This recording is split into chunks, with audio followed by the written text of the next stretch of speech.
Welcome to our few moments together on the Parsha. This Shabbos, we have the privilege of beginning Parshas Bamidbar. And of course, tonight is Rosh Chodesh Sivan, and I'm wishing everyone a Chodesh Tov. I hope everything is going to be a beautiful, beautiful month where we truly see that there's going to be Shalom al Yisrael this month. Parshas Bamidbar begins with telling us the numbers, the account of the Jewish people. But if you take a look at the beginning of Perek Beis, it doesn't only tell us the account in terms of the numbers of the Jewish people, but it also tells us how they traveled and how the camps were set up. Because there are two opinions, whether it was like one long line of Shvatim, or it was like a box with Moshe and Aaron and the Mishkan at the center. Either way, the center of the tribes was the Ohel Moed, with Moshe and Aaron and all the Leviim and Kohanim in the middle. And on the eastern side, at least the way the Chumash seems to portray it, Yehuda, the Degel Machane Yehuda came first, and along with Yehuda came Yisachar and Zevulun, and following Yehuda was Yehuda was on the east, and to the south of the Mishkan was the camp of Ruvain, Shimon, and Gad, and to the west was the tribe, the Degel Machane Ephraim, which included not only Ephraim, but also Menashe and Binyamin, and then to the north was Machane Dan, the encampment of Dan, which included Dan, Naphtali, and Asher, which were the other tribes that were continued on the spectrum of all the tribes of the Jewish people. Interestingly enough, we can understand, and we're going to spend a little time talking about the Degel Machane Yehuda, the flag of Yehuda. Rashi points out that the flag had the same colors and enzyme of what the tribe represented. For instance, about Yehuda, it says Gur Aryeh Yehuda. Yehuda was like a lion. So the flag of Yehuda had a lion on its ensign, as if to show this was the tribe of Yehuda who was a lion. And next to Yehuda, we said there was the tribe of Yisachar, the two tribes, Yisachar and Zevulun, and Yisachar, who was Yodei Bina La'itim, he was the one who knew all the constellations, the sun, the moon, and the stars. The flag of Yisachar depicted the constellations of the sun, the moon, and the stars. And Zevulun, of course, it says about him in Parshas Vayechi, Zevulun l'chof yamim yishkon.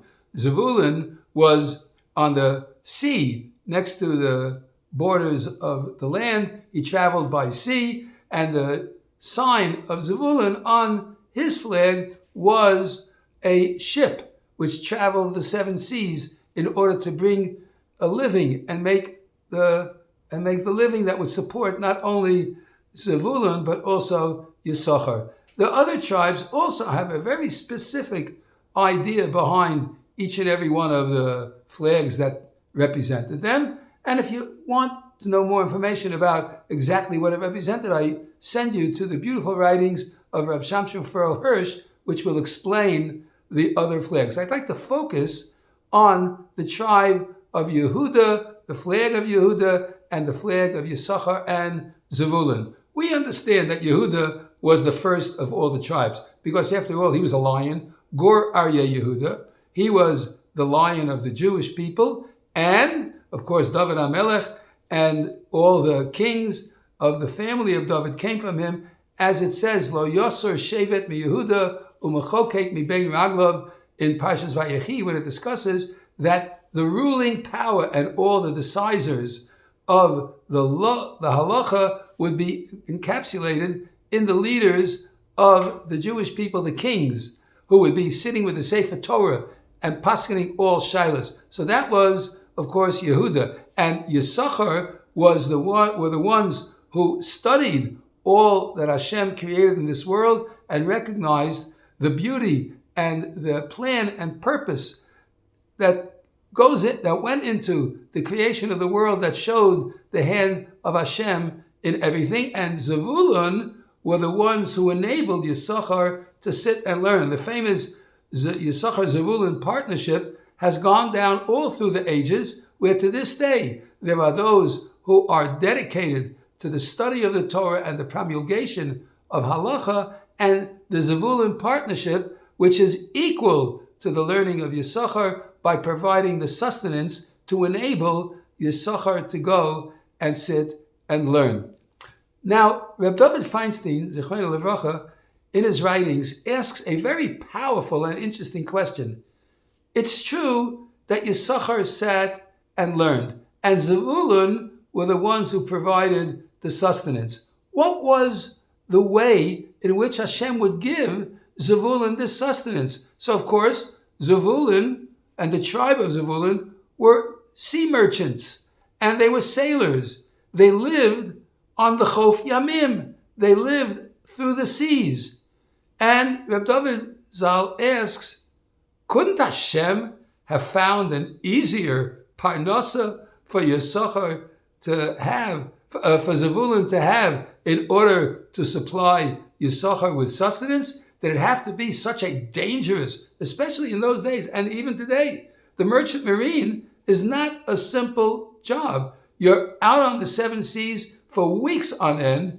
You're subject to all the vicissitudes that come upon the sea, whether it be, in those days especially, pirates or stormy waters, which those fragile ships were not always able to navigate, and storms in general, and mutinies, and all forms of danger, including giant sea monsters, of course, whales and others that could easily capsize the ship, and marauders. It was a terribly dangerous job. And yet, Hashem gave Yisachar the ability to go and earn his living and to provide for Zavulun with a very Zavulun, the job of being a sailor, to provide for Yisachar's learning, so that they would both sustain each other and have a share in all the learning that Yisachar was doing. Couldn't Hashem, asks Reb David, have the opportunity to go and earn a living in a way that would be much gentler, without so much trial and tribulation, without so much danger lurking at every corner? Why is it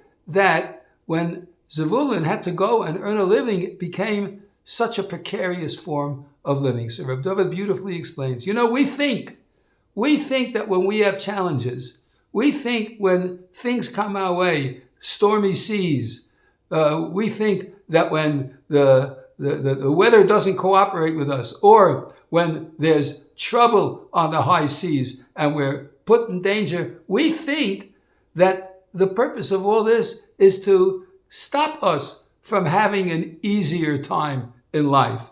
But if you take a look in the Gemara at the very end of Kedushin, the Gemara makes a statement that Saponim, when it came to the sailors, Ruban Chasidim, the majority of them were righteous people. They were the unique Yechidei Segula. Why? Said the Gemara explains, because they were at the mercy constantly of the seven seas, and they prayed on a regular basis to Hashem, and they developed a relationship with Hashem that enabled them to face life with equanimity, because they knew that they were in the hands of Hashem. The truth of the matter is, we all know we're in the hands of Hashem, but they had every opportunity. They were given numerous opportunities to daven and recognize that the saving that came their way and the kindness of making the journey and getting to port was totally in the hands of Hashem. We too have to think along those lines, because the way the Torah is supported and the way we constantly develop a relationship with Hashem is sometimes not only through the great opportunities that Hashem gives us to have so much joy and pleasure in life. But the truth of the matter is, as we say in the Modim, Va'al nisecha shebechol yom imanu, the miracles that are with us on a regular daily basis. We are constantly faced with wonderful miracles. You know, you open your eyes in the morning and you're able to see. Say modeh ani with kavana. Why? Because something great has happened. Miracles have just taken place.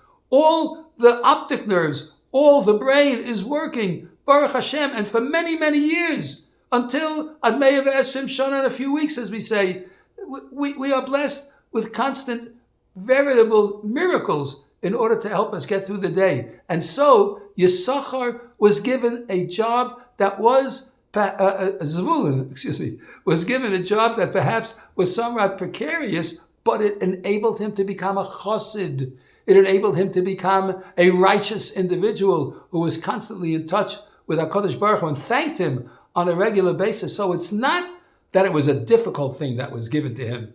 It was a gift to be able to thank Hashem. And because he was so able to thank Hashem, he was willing to help, Zvulun was willing to help Issachar sit and learn, because Zvulun recognized that he was granted this, not so he should go and say, my power made me my money, but he was blessed so that he could help with the study of Torah and make the world a better place through all the thankfulness that he had for Hashem. What a great idea to start Chumash Bamidbar right by Shavuos, in which we thank Hashem for the beautiful Torah that he gave us, with all the difficulties the Jewish people have on a constant basis. But we rise above it, and we're able to see the gift that Hashem has given us. Val nisecha shevachol yom imanu erev avoker tzarayim hatov ki lo cholu rachamecha v'amrachem ki lo samach chasadecha me'olam kivinu lach. We always put our full faith in you because we recognize what a gift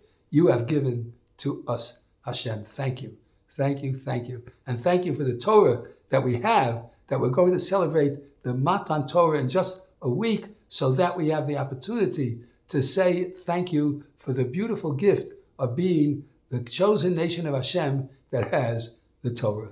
What a great idea. What a great way to start Chumash Bamidbar. What a way to come into the Yom Tov of Shavuos. I want to take the opportunity to wish everyone a wonderful Shabbat Shalom and Mevarach. We should all be blessed with all good things, and the Yom Tov of Shavuos should bring a time for peace for all of Klal Yisrael and make the world a little bit of a better place. Shabbat Shalom, Umevarach, and Chag Sameach.